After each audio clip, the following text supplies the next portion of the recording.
नमस्ते दोस्तों, स्वागत है आप लोगों का अपने ही YouTube चैनल जिसका नाम है NCERT शॉर्ट्स। ठीक है, फिलहाल NCERT तो हो नहीं रहा है, लेकिन फिर भी इसका नाम है NCERT शॉर्ट्स। ठीक, और मेनली जो है इसको इसी बात को ध्यान में रख के बनाया गया इस चैनल को कि NCERT को हम लोग डिस्कस करेंगे, लेकिन इम्पॉर्टेंट पार्ट्स जो है वो करंट अफेयर्स भी है हर एक कॉम्पिटिटिव एग्जाम्स के लिए। ठीक है, तो अभी फिलहाल हम लोग करंट अफेयर्स को ही लेके चल रहे हैं। इससे पहले जो है स्पेक्ट्रम का हिस्ट्री अपलोड हो चुका है वीडियो, वो लोग देख लेंगे आप। ठीक है, मैसूर साम्राज्य के उत्थान और पतन का उसमें डिस्कशन है। ठीक, अभी जो है 14 मई तक का हमने अपलोड कर दिया है करंट अफेयर्स, वो भी देख लीजिए आप। बहुत इंपॉर्टेंट है, बहुत इंपॉर्टेंट बातें उसमें है, न्यूज़ है जिसको डिस्कस किया गया है।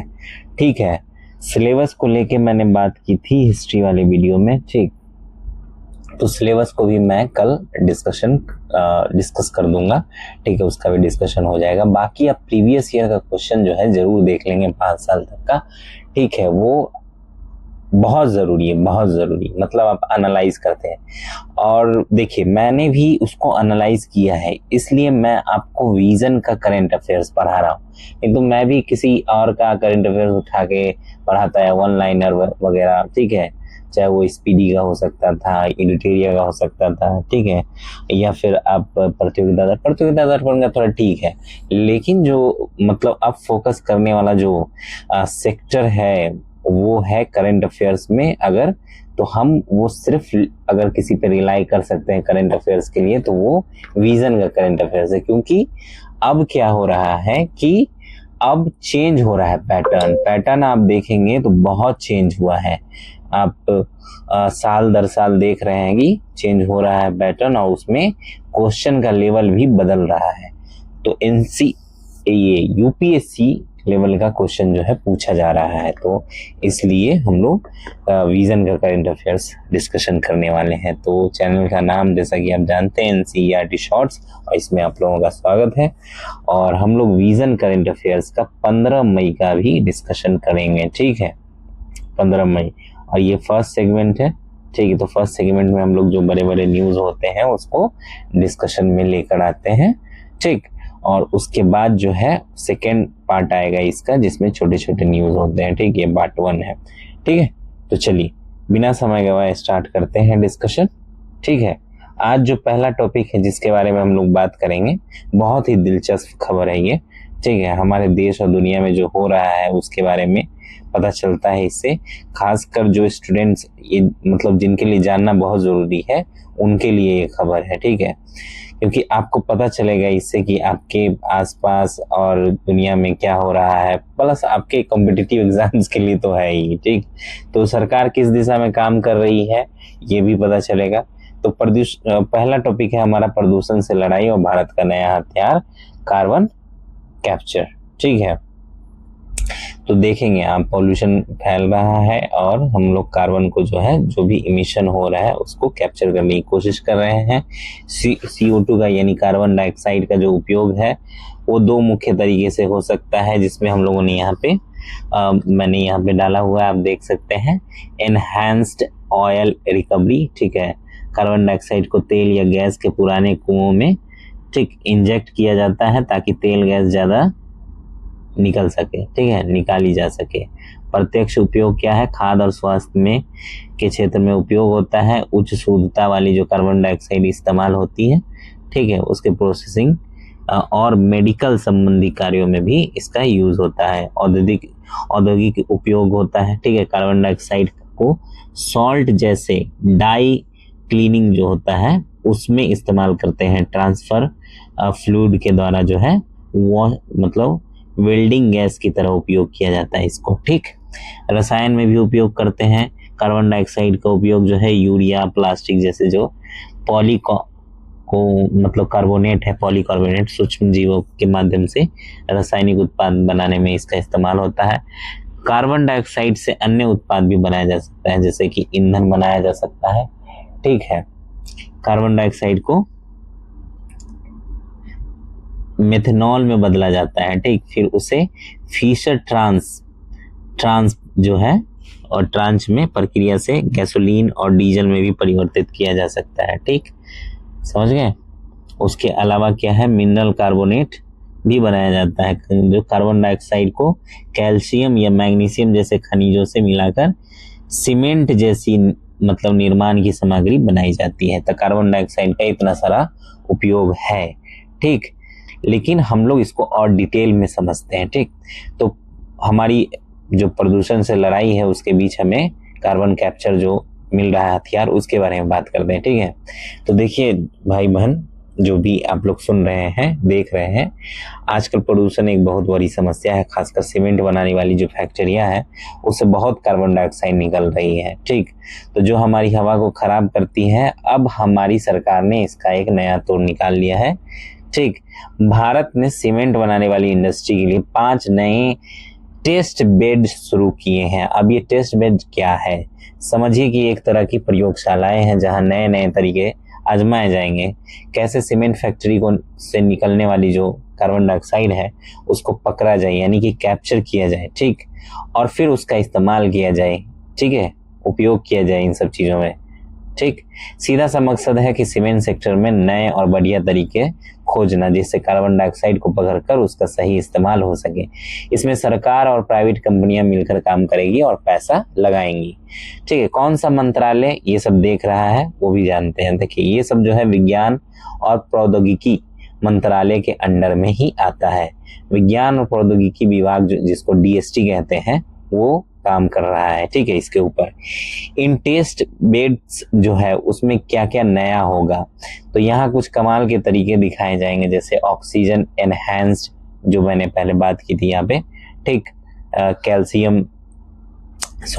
कैल्सिनेशन, इसमें कार्बन डाइऑक्साइड को पकड़कर कंक्रीट के ब्लॉक और ओलिफिन जैसे एथिलीन, प्रोपिलीन जो प्लास्टिक बनाने का काम आते हैं उसमें बदला जाएगा।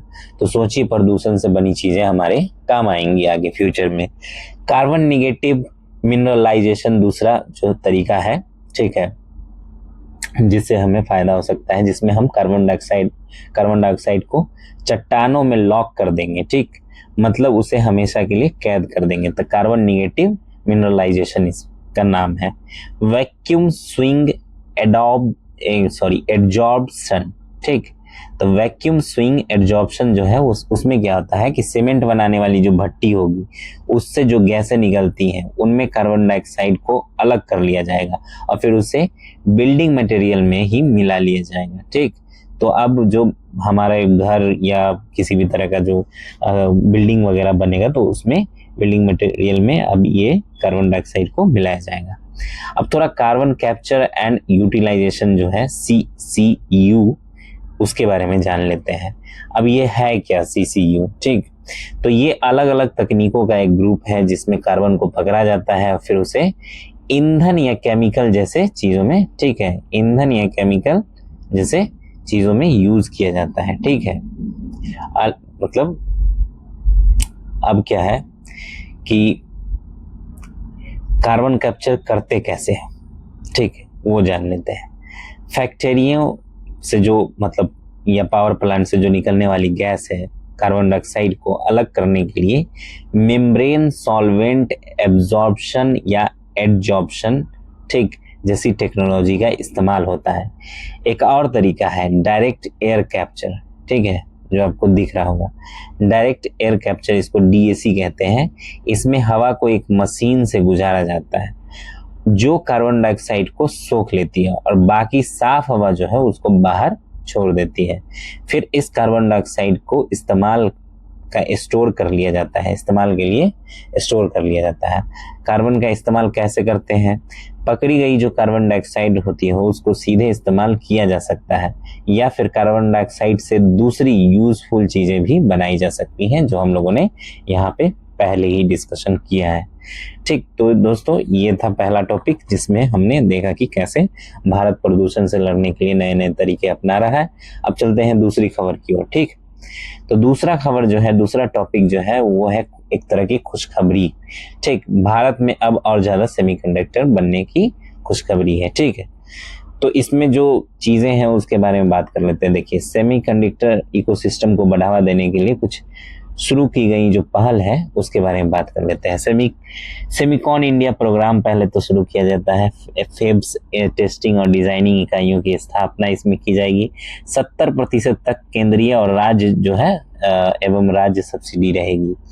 Chips to startup C2S programme भी शुरू किया गया है। इसमें 113 संस्थानों में chip design very large scale integration, ठीक है, VLSI और एम्बेडेड सिस्टम में 85,000 इंजीनियरों को प्रशिक्षण दिया जाएगा। तीसरा है स्पेस, ठीक, SP मतलब उसमें A होता है लेकिन यहाँ पे E है, तो SPECS स्पेस योजना, ठीक है। चिप घटकों और इलेक्ट्रॉनिक्स में जो निवेश पर 25% जो पूंजीगत सब्सिडी होगा उसको प्रदान किया जाएगा। डिजाइन से संबंध प्रोत्साहन चौथा योजना है, ठीक है। डिजाइन से संबंध प्रोत्साहन, इसको DLI कहते हैं, ये योजना शुरू की है। यानी चिप डिजाइन में भारतीय बौद्धिक संपदा जो है उसके निर्माण को बढ़ावा दिया जाएगा। अब आते हैं इसके फुल डिस्कशन के ऊपर, ठीक है। तो बेसिकली क्या है स्टूडेंट्स कि आज आप जो मोबाइल फोन यूज कर रहे हैं या लैपटॉप यूज कर रहे हैं या कोई गाड़ी देखते हैं तो इनमें एक छोटी सी चीज होती है जिसको सेमीकंडक्टर चिप कहते हैं, ठीक। ये चिप इन सभी इलेक्ट्रॉनिक, ठीक, आप देख रहे हैं ना जिसपे भारत का नक्शा बना हुआ है, यही होता है सेमीकंडक्टर चिप होता है, ठीक। अब इस चिप पे जो है इलेक्ट्रॉनिक सामान का दिमाग होता है असली, ठीक है, आप समझिए एक तरह से। अभी तक हम ज्यादातर ये चिप्स दूसरे देशों से खरीद रहे थे, लेकिन अब भारत इस मामले में आत्मनिर्भर बनने की कोशिश कर रहा है। हमारी सरकार ने इंडिया सेमीकंडक्टर मिशन, ठीक है, के तहत उत्तर प्रदेश में देश की 6ठी सेमीकंडक्टर जो 6th सेमीकंडक्टर प्लांट है, यूनिट है, वो उत्तर प्रदेश में, ठीक है, को मंजूरी दे दी है। मतलब अभी बना नहीं है, मतलब बनने वाला है। ये नया प्लांट जो है कहाँ बनेगा? ये नया कारखाना जो है Yamuna express way industrial development authority जो है उस एरिया में जेवर एयरपोर्ट के पास बनाया जाएगा। कौन बना रहा है ये प्लांट? तो ये बना रहा है SCL और फॉक्सकॉन, दोनों मिलकर बना रहे हैं। फॉक्सकॉन जो है एक बड़ी कंपनी है जो इलेक्ट्रॉनिक सामान बनाती है। ये प्लांट क्या बनाएगा? ये प्लांट मोबाइल फोन, लैपटॉप, गाड़ियों वगैरह के लिए है, डिस्प्ले ड्राइवर चिप्स बनाएगा, ठीक है। भारत का बढ़ता सेमीकंडक्टर इकोसिस्टम, सेमीकंडक्टर बाजार बढ़ता आकार। भारत का सेमीकंडक्टर बाजार जो है 2019 में $22 बिलियन का था और उम्मीद है कि 2030 तक ये $110 बिलियन का हो जाएगा। मतलब ये बहुत बड़ा बाजार है। स्थानीय सोर्सिंग में वृद्धि हो रही है।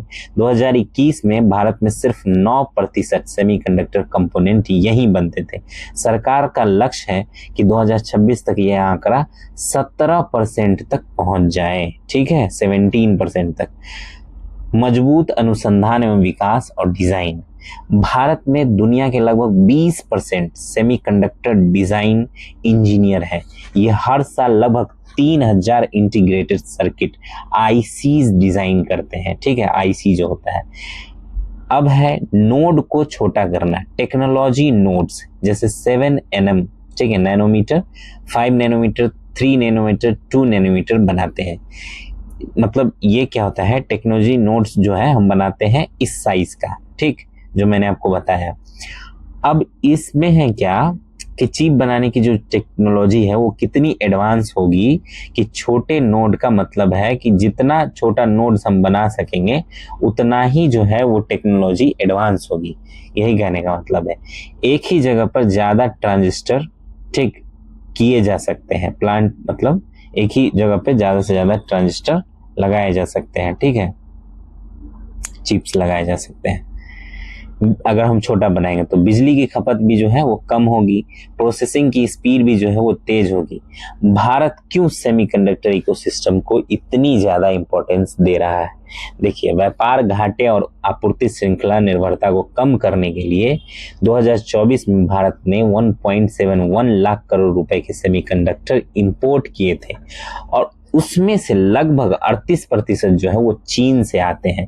अगर हम यही चिप्स बनाने लगेंगे तो हमें दूसरे देशों पे कम निर्भर रहना पड़ेगा, खासकर चीन पर। समझ रहे हैं ना? मतलब आप समझ रहे हैं, राजनीतिक परिदृश्य से देखिए तो चीन हमारे लिए कॉम्पिटिटर है। और हम सेमीकंडक्टर मतलब जो हमारी टेक्नोलॉजी है उसके डेवलपमेंट के लिए हम डिपेंड किस पे हैं? चीन पे सबसे ज्यादा डिपेंड है। तो हमको नहीं होना है डिपेंड, तो हमको सेल्फ डिपेंड होना है। इसलिए भारत जो है इस चीज को इंपॉर्टेंस दे रहा है। आर्थिक गुणक को भी बढ़ाना है।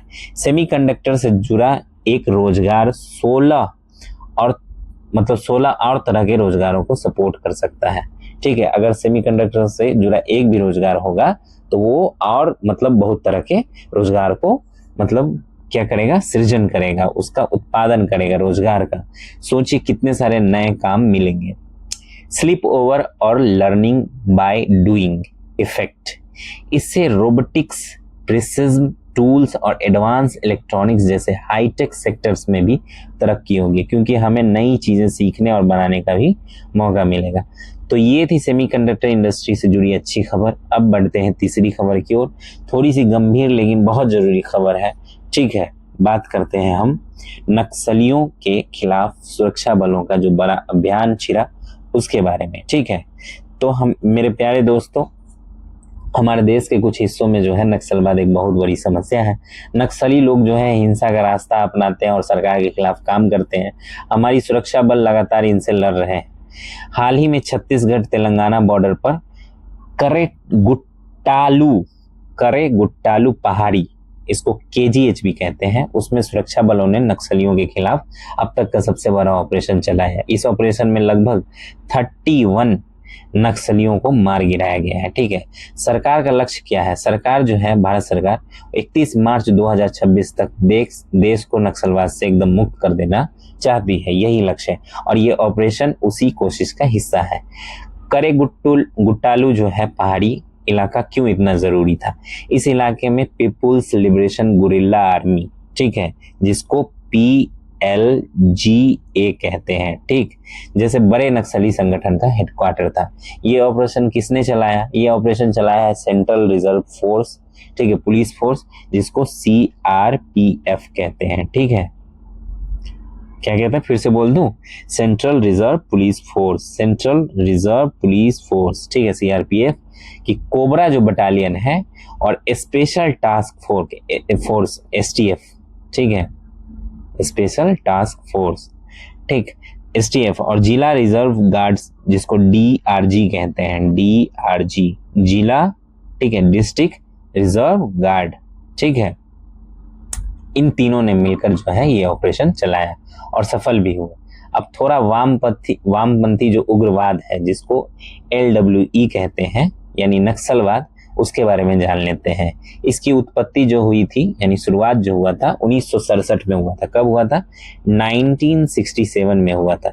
पश्चिम बंगाल के नक्सलबाड़ी गांव से हुआ था, इसीलिए हम लोग नक्सलवाद कहते हैं या नक्सली कहते हैं इनको। विचारधारा क्या है? ये माओवादी विचारधारा को मानते हैं और हथियार उठाकर सरकार को बदलने और अपनी सरकार बनाने की बात करते हैं। लाल गलियारा का क्या मतलब है? ये वो इलाके हैं जो छत्तीसगढ़, झारखंड, उड़ीसा, महाराष्ट्र, केरल, पश्चिम बंगाल, मध्य प्रदेश, आंध्र प्रदेश, तेलंगाना के कुछ हिस्सों में फैले हुए हैं और माओवादी हिंसा से प्रभावित हैं। अच्छी खबर यह है कि नक्सल जो है वो प्रभावित जिलों की संख्या अब घट रही है। जो 126 थी पहले, अब 18 ही रह गई है और सबसे ज्यादा प्रभावित जिला जो है 2024 में वो मतलब 35 था, ठीक। अब 2025 में जो है उसमें से सिर्फ 6 रह गए हैं। जो सबसे ज्यादा प्रभावित जिले थे 35 थे, अब 6 रह गए हैं, ठीक।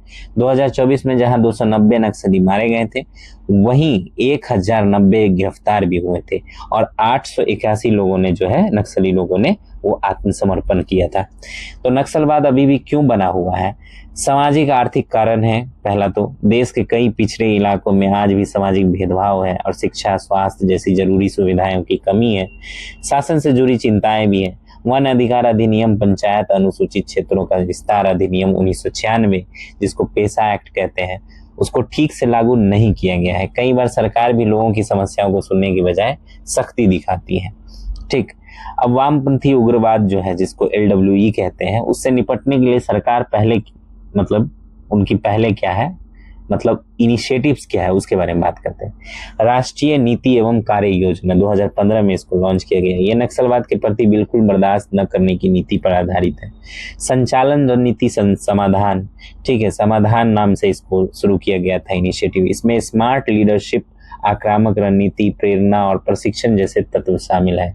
सुरक्षा से संबंधित उपाय भी किए गए। पुलिस वालों के आधुनिकीकरण के लिए योजनाएं चलाई जा रही हैं।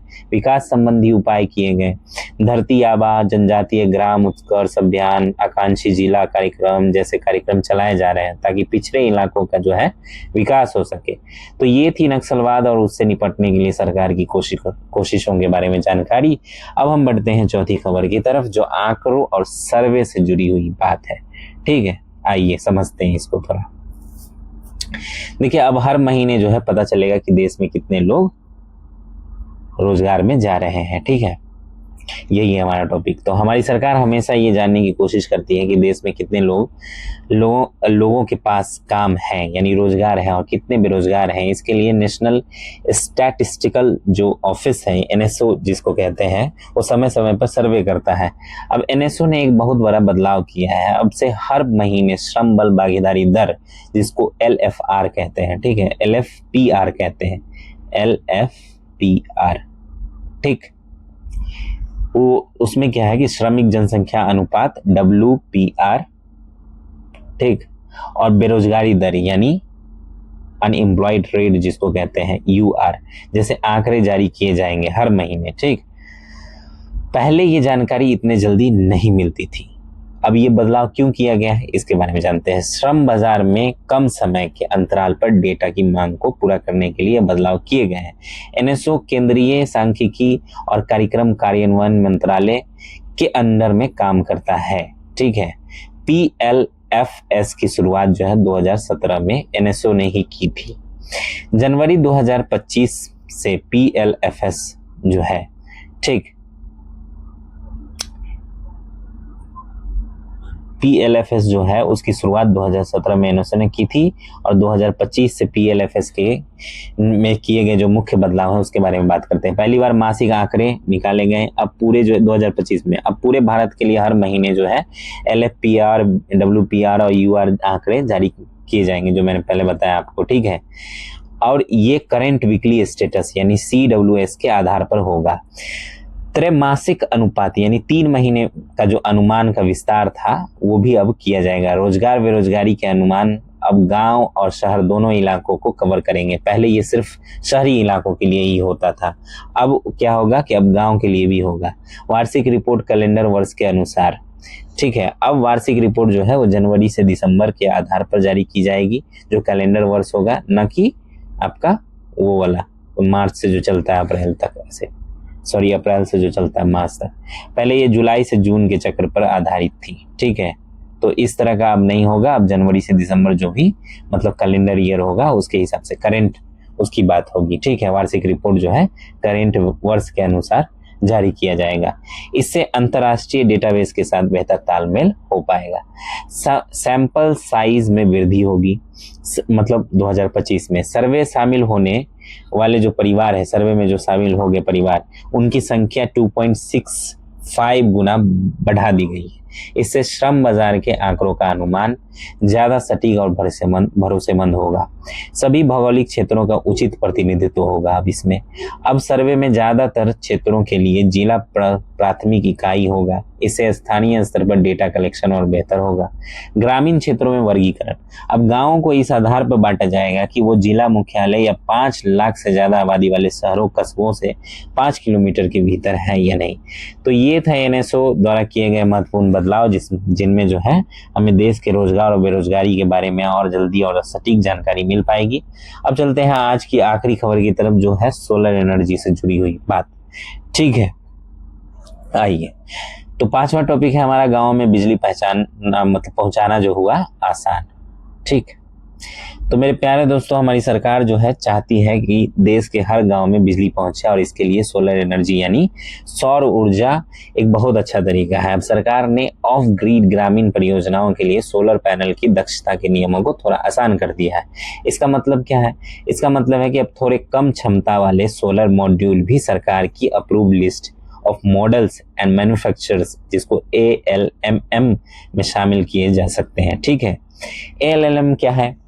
ये उन सोलर फोटोवोल्टिक यानी PV मॉड्यूल और निर्माताओं की लिस्ट है जिन्हें MNRE यानी नवीन एवं नवीकरणीय ऊर्जा मंत्रालय ने मंजूरी दी है। सौर दक्षता मानकों में मुख्य परिवर्तन मई 2025 तक। ठीक है, तो इसमें संशोधन किया गया है। दक्षता मानकों में कमी है। ठीक, पहले ऑफ ग्रिड 200 वाट से कम। ठीक है, ऑफ ग्रिड किसको कहते हैं? जो 200 वाट से कम होता है। क्रिस्टलाइन सिलिकॉन मॉड्यूल के लिए कम से कम दक्षता 19% और कैडमियम टेल्यूराइड यानी CDTE जिसको कहते हैं मॉड्यूल के लिए 18% जरूरी थी। अब इसको कम कर दिया गया है। अब नया नियम है कि दोनों तरह की टेक्नोलॉजी के लिए सिर्फ 18% ही दक्षता काफी होगी। परिवर्तन का दायरा भी बदला गया है। ठीक है, ये बदलाव सिर्फ 200 वाट तक यानी 200 वाट से कम के ऑफ ग्रिड सोलर इस्तेमाल पर लागू होता है, जैसे सोलर लालटेन, micro solar grid, solar street light, छोटे पंखे का और जो छोटा उपकरण होता है उसको लेकर है। बड़े सिस्टम जैसे रूफटॉप सोलर जो होता है, पंप वगैरह होता है, ठीक है, उस पर इसका कोई असर नहीं होगा। ऑफ ग्रिड सोलर सिस्टम ये सूरज की रोशनी से बिजली बनाता है और उसे बैटरी में स्टोर करता है। इसे पावर ग्रिड से जोड़े बिना इस्तेमाल किया जा सकता है। एक नई श्रेणी की शुरुआत हुई है, वितरित नवीकरणीय ऊर्जा, जिसको DRE कहते हैं, मतलब वितरित नवीकरणीय ऊर्जा के नाम से एक नई कैटेगरी शुरू की गई है। इसका मकसद क्या है कि छोटे निर्माताओं को सपोर्ट करना और गांव में बिजली पहुंचाने के लक्ष्य को हासिल करने में मदद करना। वितरित नवीकरणीय ऊर्जा, ठीक है, ऐसी बिजली जो सूरज या हवा जैसे नवीकरणीय स्रोतों से बनती है उसको वितरित नवीकरणीय ऊर्जा कहते हैं और इसका इस्तेमाल बनाने की जगह के पास ही होता है। कुछ चिंताएं भी हैं इसके साथ। कम दक्षता के कारण एक ही जगह में कम बिजली बन सकती है। सोलर पैनल जल्दी खराब हो सकते हैं जिससे उनकी लंबी चलने की क्षमता पर असर पड़ सकता है। घटिया क्वालिटी के मॉड्यूल से बाजार खराब हो सकता है, इसलिए क्वालिटी कंट्रोल पर ध्यान देना जरूरी है। इन परिवर्तनों का महत्व क्या है? बेहतर पहुंच और किफायती विकल्प।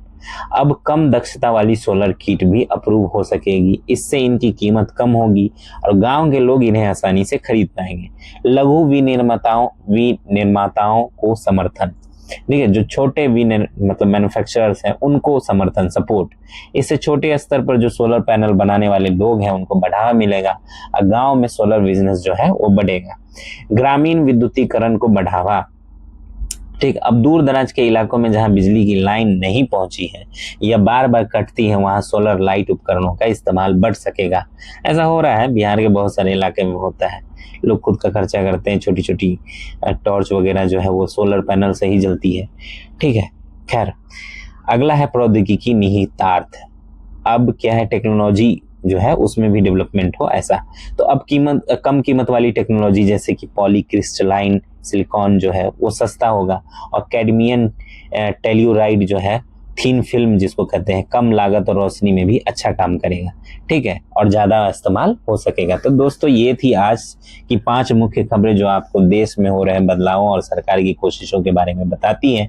उम्मीद है आपको ये सब आसानी से समझ में आ गया होगा। ठीक है, अब बार बार देखें, अगर एक बार ना समझ में आया तो प्लीज़ आप देखें और कमेंट सेक्शन में आप पूछ सकते हैं अगर कहीं भी आपको कोई डाउट है तो। पढ़ते रहिए और जानते रहिए, यही आपसे आशा है, क्योंकि ज्ञान ही शक्ति है, समझ रहे हैं। अगर आप ज्ञान अर्जित करेंगे तो आप सफलता हासिल करेंगे। और आपको अगर ये वीडियो पसंद आया है, ठीक है, तो इसको लाइक और शेयर जरूर कीजिएगा। चैनल को सब्सक्राइब जरूर कर लीजिएगा, भूलिएगा मत। मिलते हैं अगले वीडियो में, तब तक के लिए जय हिंद और धन्यवाद।